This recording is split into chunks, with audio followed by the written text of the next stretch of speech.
Hollywood's most famous destinations turned deadly this past weekend. We've got an update coming up. Plus, our D1 men's soccer team played an exciting double overtime game. Stick around to see who won that one. And we hear firsthand accounts about what it is like to be a DACA dreamer in today's world. OC News starts now.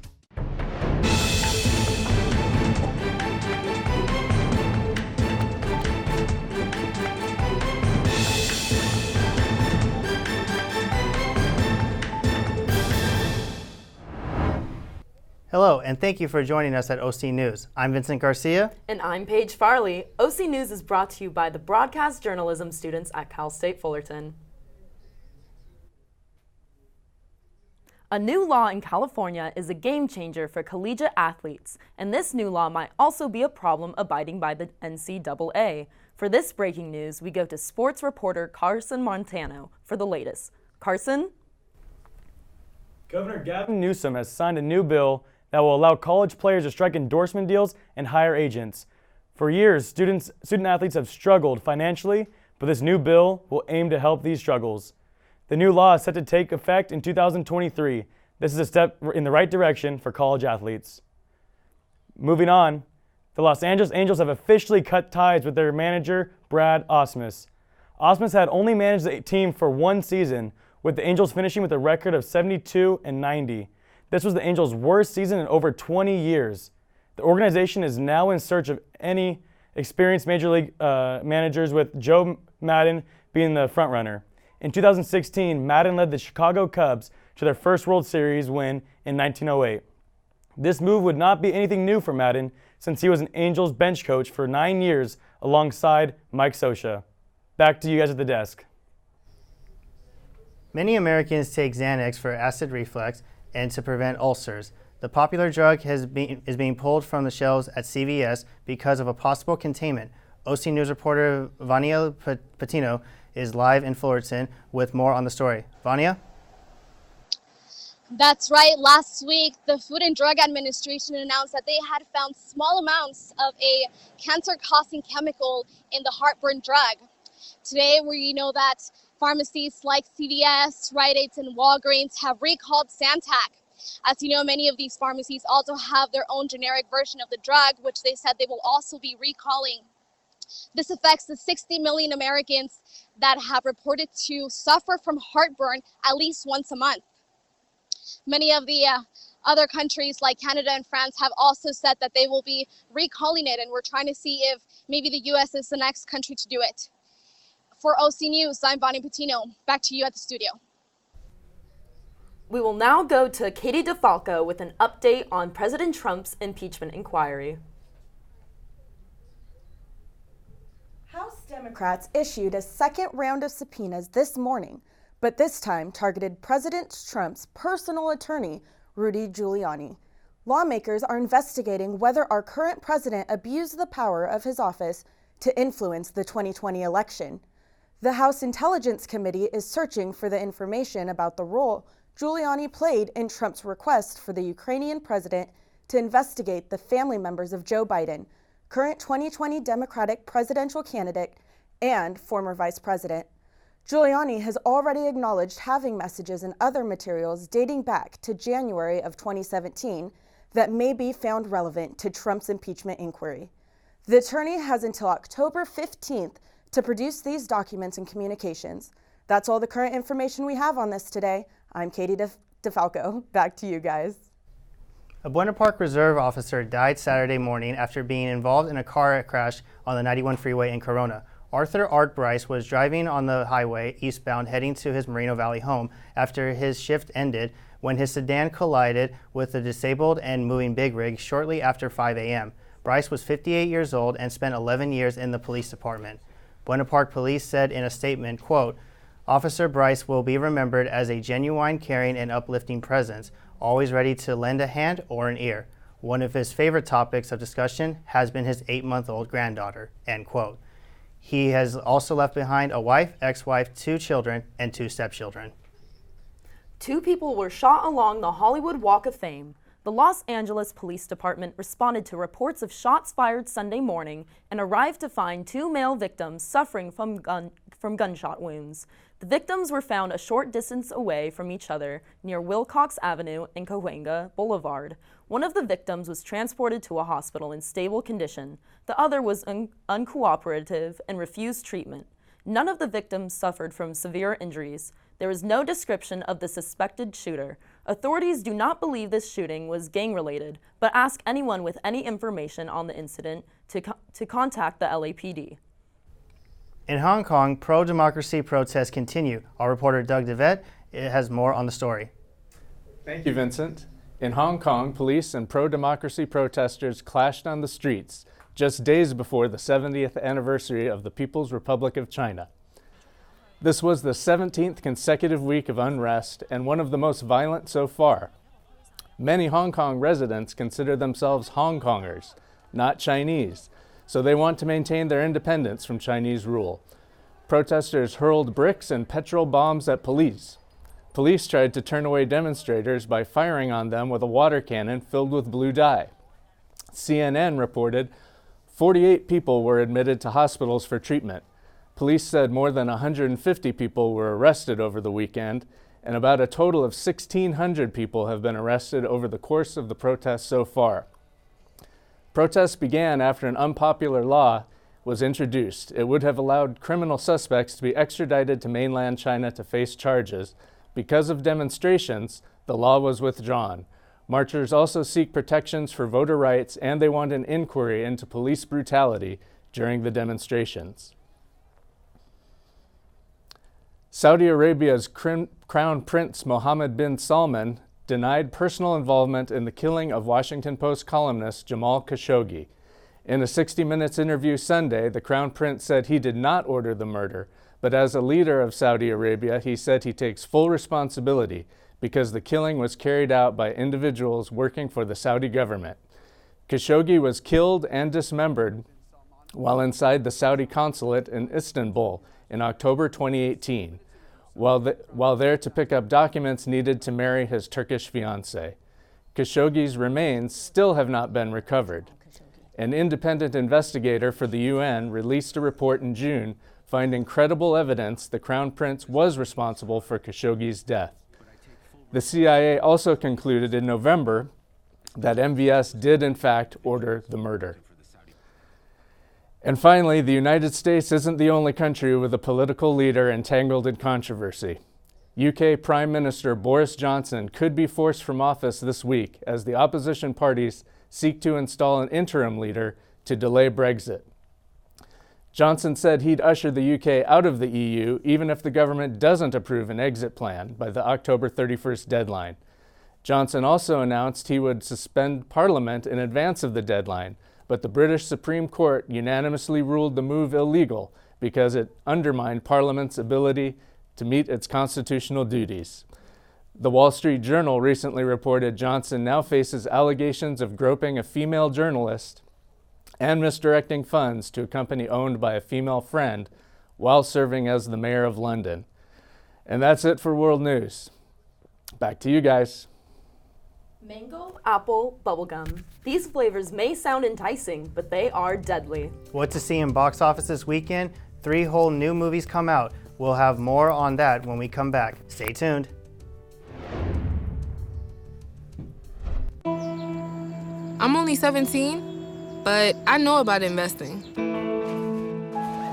Believe in something, buy shares in it, watch it grow. So, what if you could invest in the future? The future of kids, like a stock. Not the kind of stock that's about making money, but a stock for social change. A whole new kind of investment called Better Futures. When you invest, it helps kids go to college. I could be one of the first college graduates from my family, the first philanthropist from my neighborhood. And if I'm the first, then maybe there's a second and a third. Believe in us, invest in us, watch us grow. My name is Sydney, and I'm your dividend.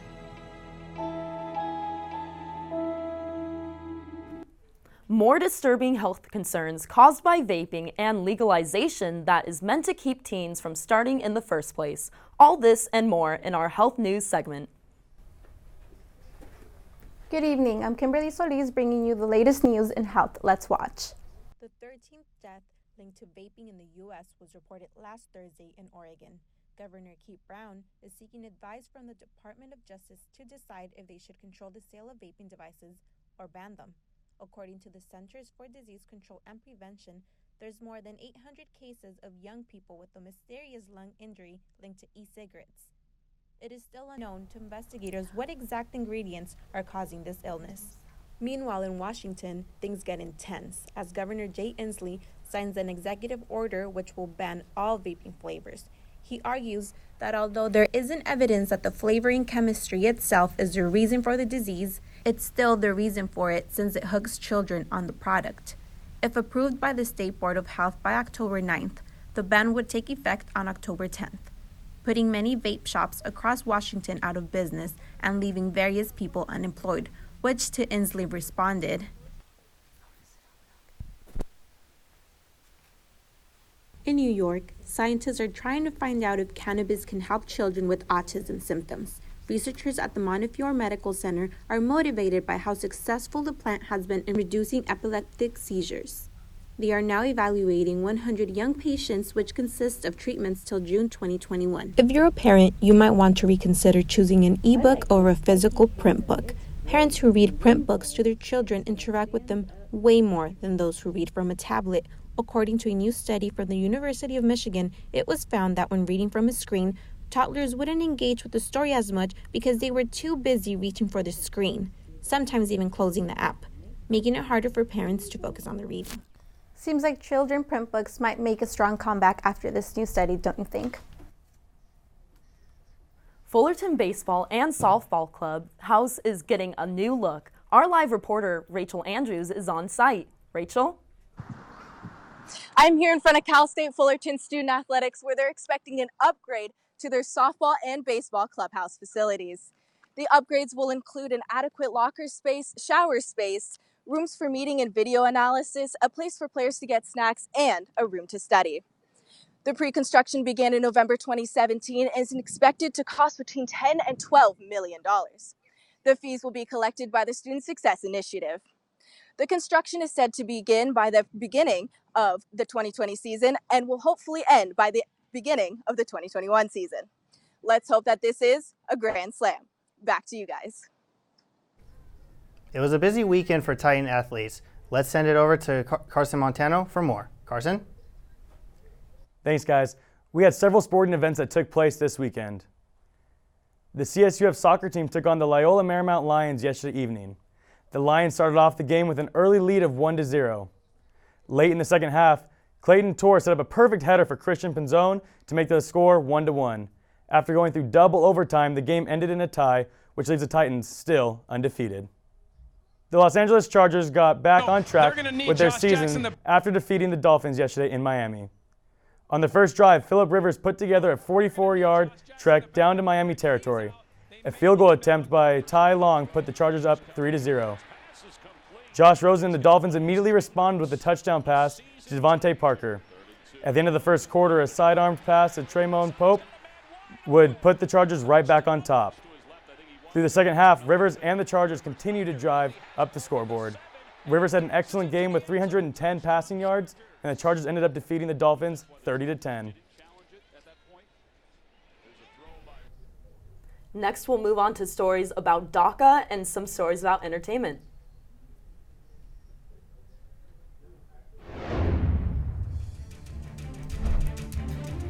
Oh, you nailed that. How can I help my daughter with her reading?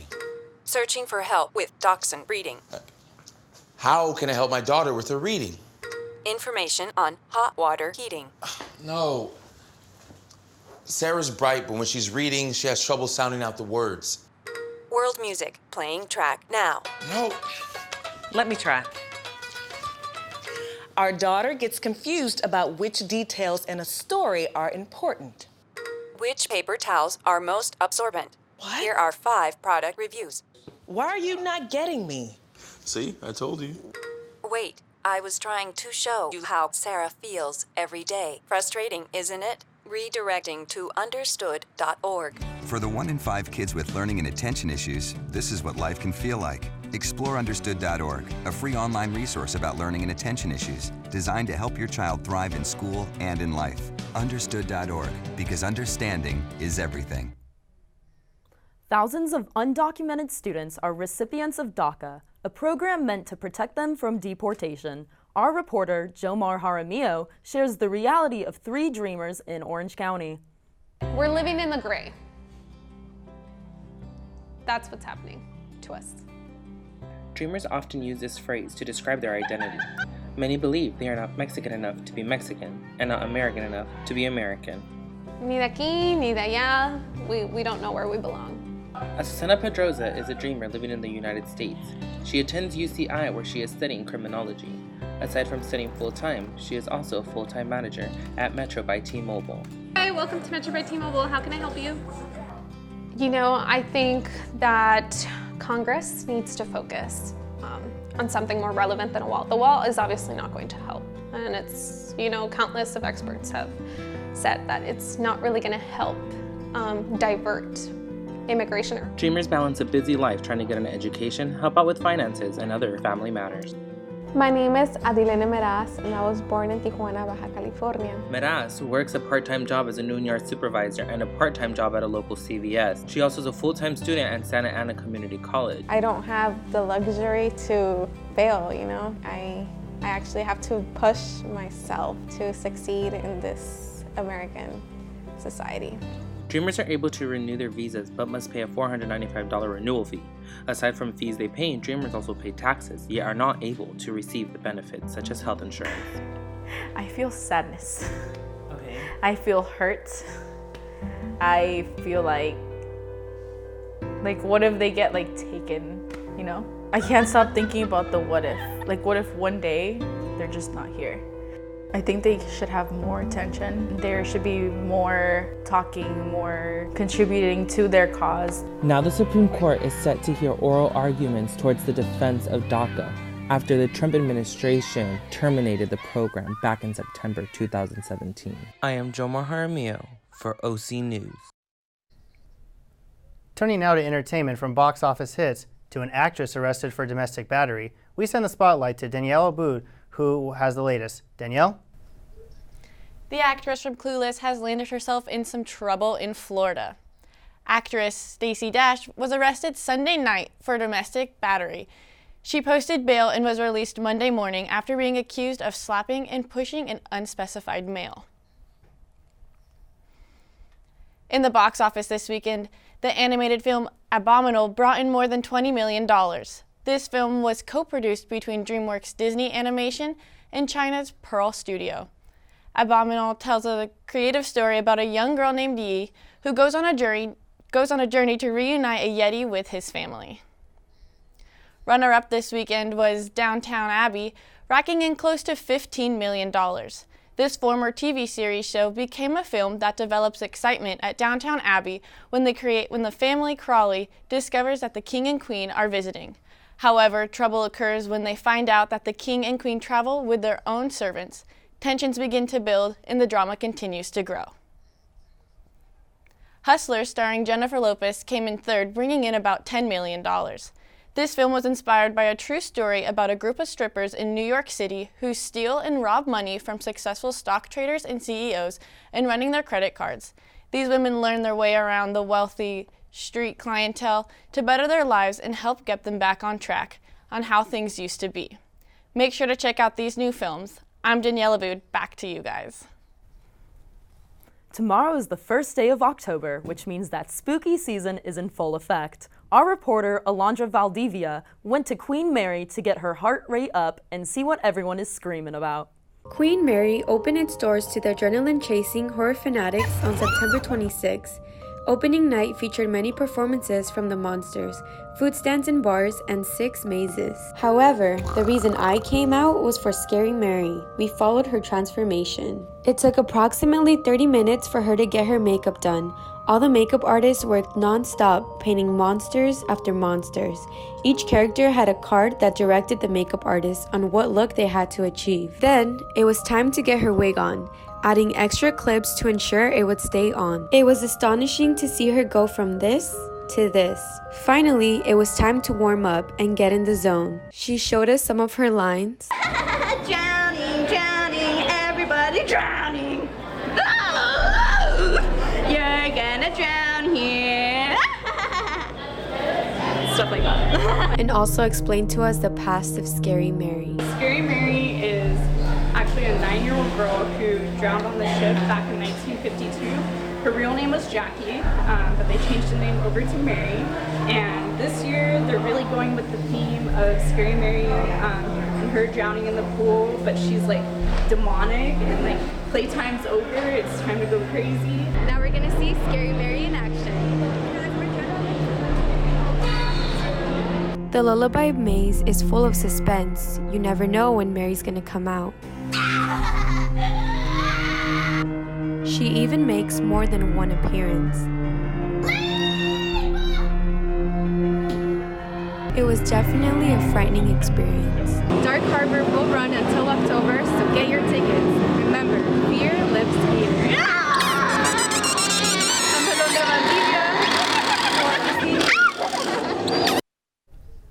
That's all we have for today. Thank you for joining us. I'm Paige Farley. And I'm Vincent Garcia. Follow us on social media at OC News, and have a great week, Titans. We nailed that, didn't we?